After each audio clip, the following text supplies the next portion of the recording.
সকাল থেকেই শুরু হয়ে যায় সৌনকের দুষ্টুমি, তোমরা দেখো।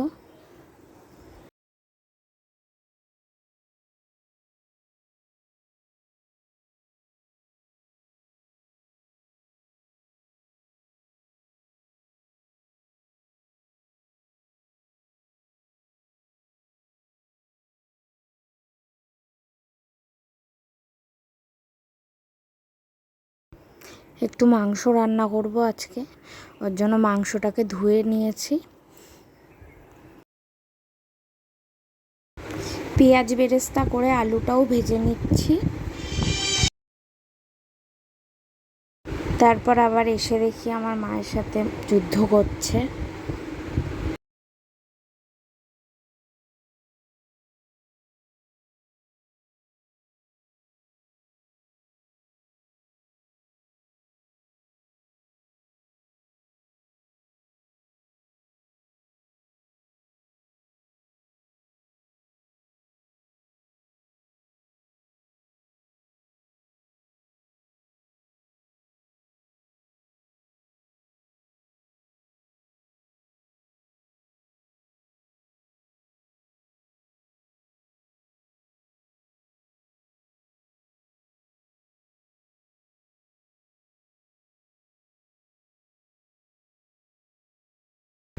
চিকেনটাকে তেলে ভেজে নিয়েছিলাম,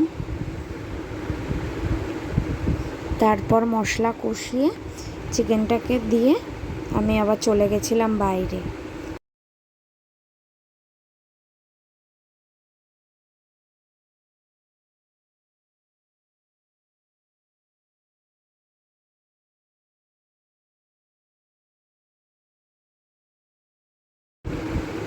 আমার দিদা বড়ি ভাজা করে রেখেছিল, আমি একটু বসে বসে খাচ্ছিলাম। তারপর দেখলাম কি কি রান্না হয়েছে। উচ্ছে আলুর তরকারি, আর এটা পটল ভেজে রেখেছে বাটার জন্য। তারপর ঘরে এসে আবার দেখি ঝোলটাও হয়ে গেছে।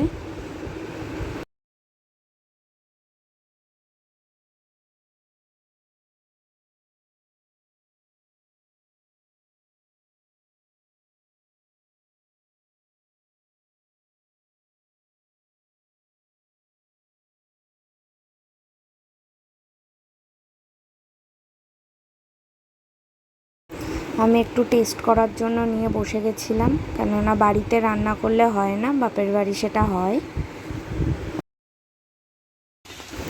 বৃষ্টির দিনে বসে বসে কোনো কাজ নেই, তাই এইসব করছিলাম। কাঁঠালের দানা পুড়িয়ে খাচ্ছিলাম, একটু বসে বসে বৃষ্টিও দেখছিলাম সাথে।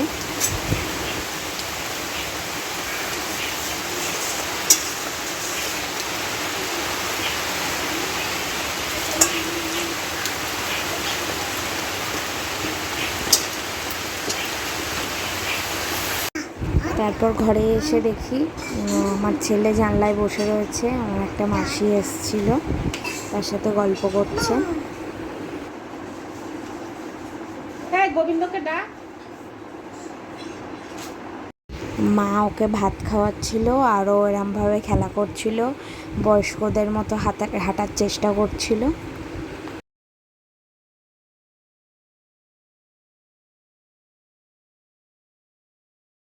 তারপর আমি দুপুরবেলা ভাত খেতে বসেছিলাম। মাংস নিয়েছিলাম, মাংস অল্প করে খেয়েছিলাম। পরে ওর বাবাকে কে একজন একটা গিফট দিয়েছিল, ও সেটা খুলছিল।